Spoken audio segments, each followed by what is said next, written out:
All right, this is going to be the first part of the cell phone stand, and that is to get the actual shape extruded. Then you're going to take that shape and you're going to cut away to produce the cell phone stand that looks like this one right here. That will be the end, and then you will be able to get your cell phone stand and keep it and use it for your cell phone or give it to someone who wants to use it. Now, to get you to the very first stage, which is, if I go back to Onshape, where I get you to draw this shape. This is your highest priority right now today, is to make sure that you get to here, okay? So how to get this shape, I'll show you right now. The first step is to go to Create, click on Document, make sure you type in cell phone, stand, and then put your name somewhere here for the project and click OK. Like always, we work in millimeters in the classroom, so you're going to go to the 3 bars, left click, go to Workspace Units, change inches to millimeters, and hit check. Please don't forget this step. This usually causes a lot of frustration. Immediately take your mouse and hover over the top part of the cube and left click so you're looking straight down. Go to the front plane and left click on the eye, and the right left click on the eye. Now that you've done that, you have just the top plane, and I'll click on the top plane down. Now you're going to go Sketch, and then you're going to bring your mouse over to the top plane and left click. I'm going to go grab a center point circle, and if you don't see it, you can always hit the drop down arrow and get center point circle. I'm then going to bring it to the origin until I see that tangent symbol, and I'm going to left click once, and I'm going to slowly pull the mouse out without touching any mouse buttons, and I'm going to left click. Immediately type 12.5. Now if you got 12.4 yesterday or 12.25, that's okay. Please leave it alone. Then what I'm going to do now is go to the line tool, and then I'm going to zoom in, and I'm going to draw a line. I'm going to left click on the center dot, and I'm going to draw a line out to the left like this. I'm going to immediately type in 115 and hit enter. I'm then going to repeat the same process. I'm going to left click on the dot, go out to the right, and I'm going to type in 115 and hit enter.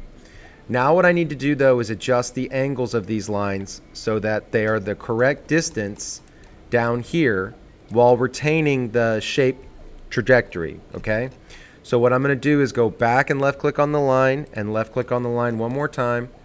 I'm going to draw a line straight down like this, and then I'm going to go to the dimension tool in the top right and left click on it, and I'm going to left click on this line and left click on this line and come down to this area right here for the triangle.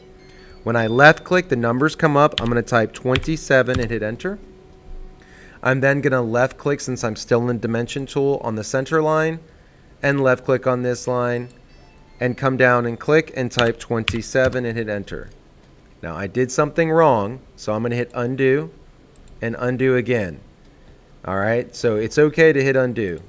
I'm going to left click on the dimension tool again, click the center line and this line, come down to here, left click and type 27 and enter. Now that's a good life lesson there. If something goes wrong and you're trying to do something, just hit the undo button.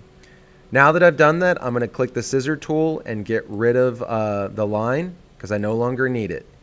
I've already did what I needed to do. I'm now going to click on the line tool. I'm going to zoom down to the bottom. I'm going to left click on this dot, and you need to see that symbol that says right angle. That means I'm drawing a straight line out. I'm going to left click and type 3.75. Now some of you yesterday got 4 millimeters with your digital calipers. That's okay. Now my computer is already showing me that the lines are parallel when I'm going at a 90-degree angle straight back up. If you don't see the parallel symbol, touch the line and then come back over and you'll see it.